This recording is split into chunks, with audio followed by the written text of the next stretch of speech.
Hey guys, how are you doing? So in this video we are looking at solving simultaneous equations and specifically the method of substitution. So the method of substitution uses substitution to do the elimination and then substitution again, right? So as I explained in class, the method of substitution does use elimination and the method of elimination does use substitution, right? Just in a different kind of way. Alright, so generally, even though a question or a problem that you can use the method of elimination to do, you can also use the method of substitution.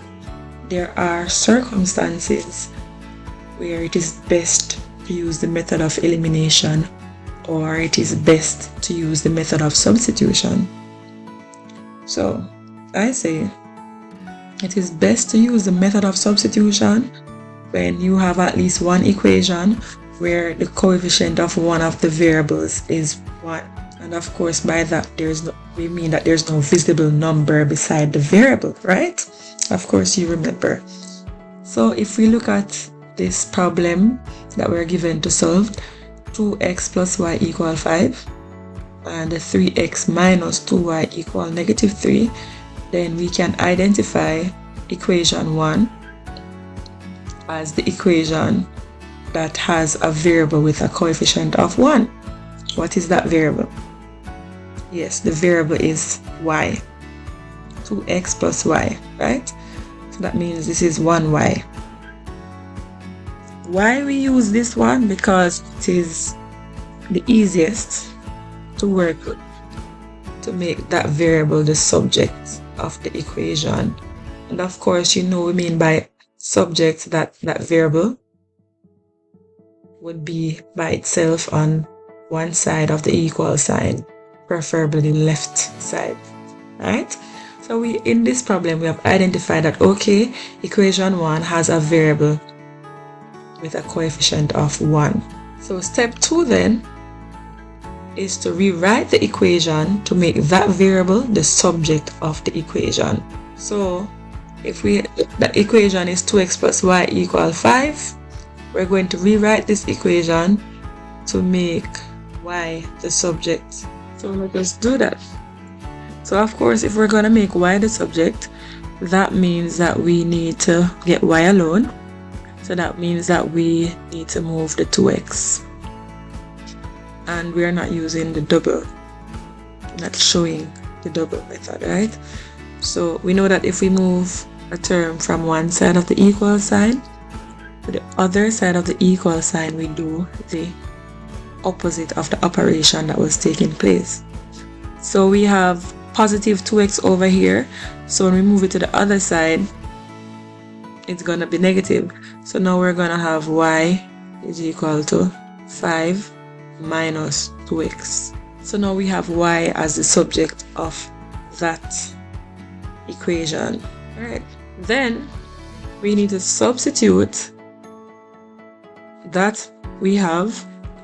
So in our transposition a while ago, we got y equals 5 minus 2x, right? So we have y equals 5 minus 2x. Please take note of that. So when we rewrote or rearranged the formula, we got y is equal to 5 minus 2x. So if you read it again, y is 5 minus 2x. So we're going to substitute for y in the other equation. So our equation was, so let's write our instructions. Substitute for y equals 5 minus 2x in equation 2. So if you rewrite equation 1, you can't substitute your answer into equation 1. You have to substitute your answer into equation 2, the other equation. So when we say that, we're saying that where y is, we're going to put what y actually is. and y is, in this case, 5 minus 2x. So what was equation 2? Equation 2 is 3x minus 2y equals negative 3. Notice when I said y, I didn't put y, I put a bracket there. So the bracket is there to put what y is. So we said substitute for y equal 5 minus 2x. So that means y is 5 minus 2x. So instead of putting y, we're going to put 5 minus 2x.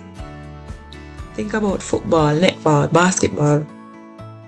When that's done, one player is being substituted. One has to go on the field and one must come off the field. So we're substituting for y, we're not putting y there, we're putting what y is. Next step is to simplify and solve.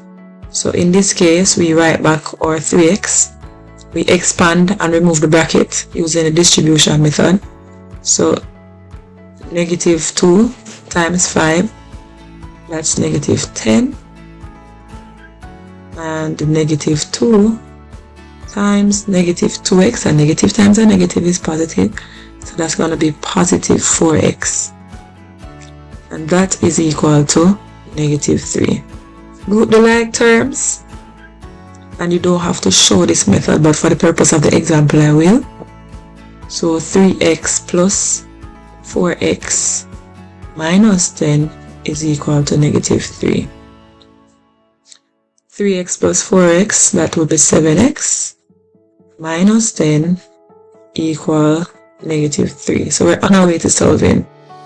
And we know the next step is to transpose the negative 10.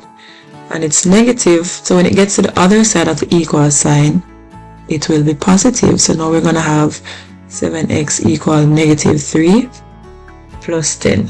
And when we simplify that, we get 7x equals 7. Of course, we're going to transpose. It's being multiplied on the left side, so to move it, we're going to divide.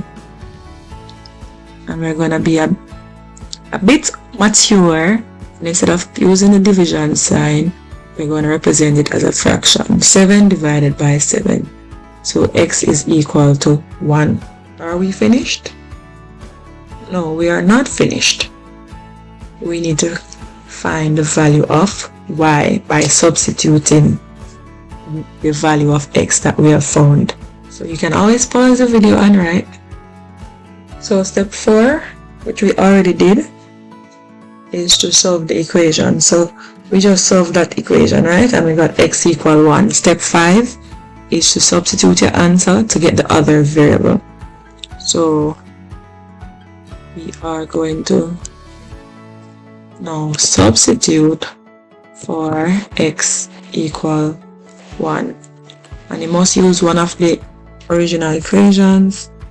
So I'm thinking of using equation 1. Right. So we found x to be 1.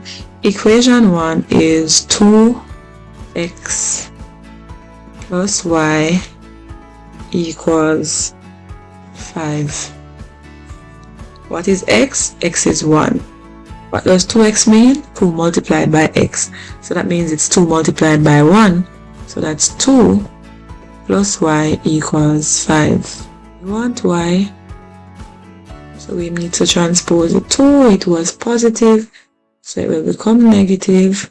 Y is equal to 3. So we have solved the problem. Therefore, x is equal to 1. Y is equal to 3. Problem solved. Alright, so let's run through. So step 1, identify the equation that has a variable with coefficient of 1. Step 2, rewrite the equation to make that variable the subject of the equation. Step 3, substitute that equation into the other. Step 4, solve the equation to get another variable. Step 5, substitute the value from step 4 to find the other variable.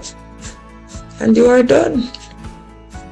So I hope the video helped. Watch it over, slow it down, speed it up, write it down, and attempt to solve the question by yourself.